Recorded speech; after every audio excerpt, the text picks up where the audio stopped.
So we've been sitting around the fire and it's autumn here in Highfield Park and we're telling stories, and I've got another story about turning into an animal. So I wonder what animal you would be if you were going to turn into an animal. Deer! Whoa. Oh my dear, that would be good. You might be quite expensive if you were a deer. Secret Sophie, what animal would you be? I would probably be a woodpecker because I could just carve a house in a tree and That's have a tree house. amazing. You'd make yourself a hole in the tree to live in a tree house. You could even be in a band as the drummer, couldn't you? And also you can fly away if something. Fly away if something comes, yeah. You might get a sore head though, going like that. What would you be, Malika? I would be a bunny A bunny rabbit. Why? Because they get first. because they're really fast. They are quite fast bunny rabbits. They're really cute and people won't want to shoot me. That's very good, yeah. But The some fast, people cute do shoot bunnies. people want to give you a little cuddle. What would you choose to be, Winner? It's good because you squirrel. Squirrel, why And squirrel? they have 2 teeth and they're really Is it because strong. you're completely nuts? Is it? I was only joking. I would be climbing with Climbing the trees. Can anybody climb a tree as good as a squirrel? So I'm going to tell you a story. Listen to this. If I say snap, can you say crackle? Snap. Crackle! Snap. Crackle! Snap, snap, snap. Crackle! Crackle! Once upon a time, in these very woods here in Highfield, a long time ago, there was a boy, and it's a bit of a sad start to the story because the boy didn't have any parents. But the good thing was, he lived in a village where the whole village looked after him. So the other children were like his brothers and sisters, and they played with him and they shared their things with him. And the fathers took him out fishing down by the riverside, and the mother showed him how to build a fire and to cook things on the fire, and the grandfather told him stories, and the grandmother sang him songs, and this was his favourite song. See if you can learn it with me. It's gonna be alright, it's gonna be alright, even in the dark of the night, the stars are shining bright. Let's try it. It's gonna be alright, it's gonna be alright, even in the dark of the night, the stars are shining bright. One day the boy wanted to walk on his own because he loved watching woodpeckers. He loved to go into the forest and find their nests and stare up. And one day he saw a woodpecker with black and white wings and red on its head, and it flew through the trees, and he followed further from the village until he came to a little cave, and the woodpecker went inside the cave.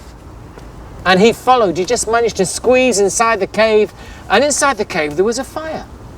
So he sat by the fire and it went snap, crackle, snap, Crackle! snap, Crackle! snap, snap, snap, snap. And there was a snap, crackle fire, and he was so happy there, he fell asleep for a little while, and when he woke up it was dark outside, and the woodpecker was gone. But he could see eyes, all different shapes and sizes of pairs of eyes, and they were all looking at him from the other side of the fire, and then one of the creatures moved forward until he could see it was a bear. And the bear said, "Why are you here? Where's your parents?" And the boy said, "I don't have any parents. I live in a village, and the village looks after me, but I don't have any parents." "That's sad," said the bear. "Maybe you would like to have some parents from one of these animals." And there, as all the animals stepped into the flames of the fire, there was deers, and there was badgers, and there was wild cats, and there was wolves, and there was dogs, and there was rabbits, and there was bears, of course. And the bear said, "You can choose any of these animals to be your parents. What would you choose?" I would choose a wolf. Choose wolf parents. That would be great. I'll be a wolf. And wolves are really good at looking after their young. Well, most of the ideas that were in his head were about the wolf, but there was something about the bear when the bear spoke. And if you look at bear face, he looks a little bit human. And look at bear eyes, they look a little bit human. And bear paws. And they are good at hugging. Have you ever had a bear hug? No. Well, it's a very lovely, cuddly thing to do if have a somebody gives you a bear hug. Well, those were the ideas that were in his head, and so he said, "I choose the bear." And so the bear took him off to live in the woods with his family. And he had 3 brothers that were all bears, and he had a mother bear and a father bear, of course, and they lived in the woods, and they taught him how to climb trees.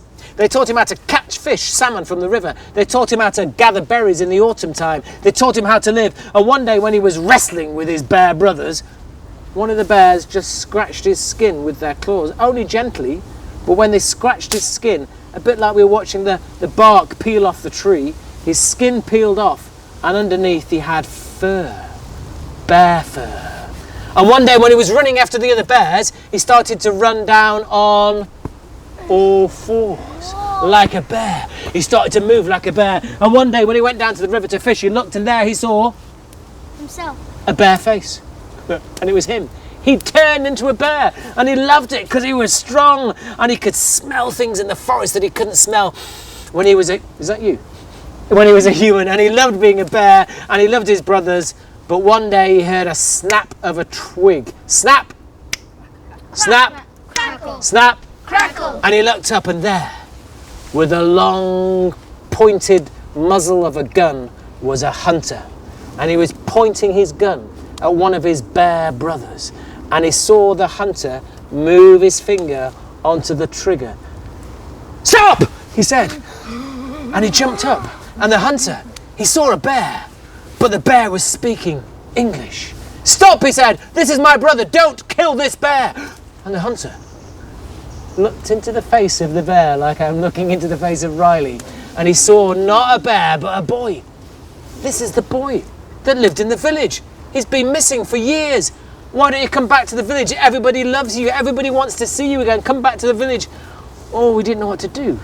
What do you think he should do? Should he go back to the village and say hello to all his friends and the grandparents and the mothers and the fathers? Maybe he should introduce the bears to his friends. That's a good idea. Being friends. So he said to his bear friends, follow me. I'm going to go back to the village and explain who you are and that you are now my family. But as he walked towards the village, even though he started off walking on all fours, the closer he got to the village, the more he stood up like a human. And as he brushed past a tree, his fur fell off and his face shrank back down again. And when he arrived at the village, he was a human. But he introduced his bear friends, and they promised, all the hunters in that village, they promised to never ever hunt the bear. And the boy, he'd become a man by now, and he had a friend in the village who he married. And eventually he became a father, and he had children, and they had children, so he became a grandfather. And when he was very, very old, he died.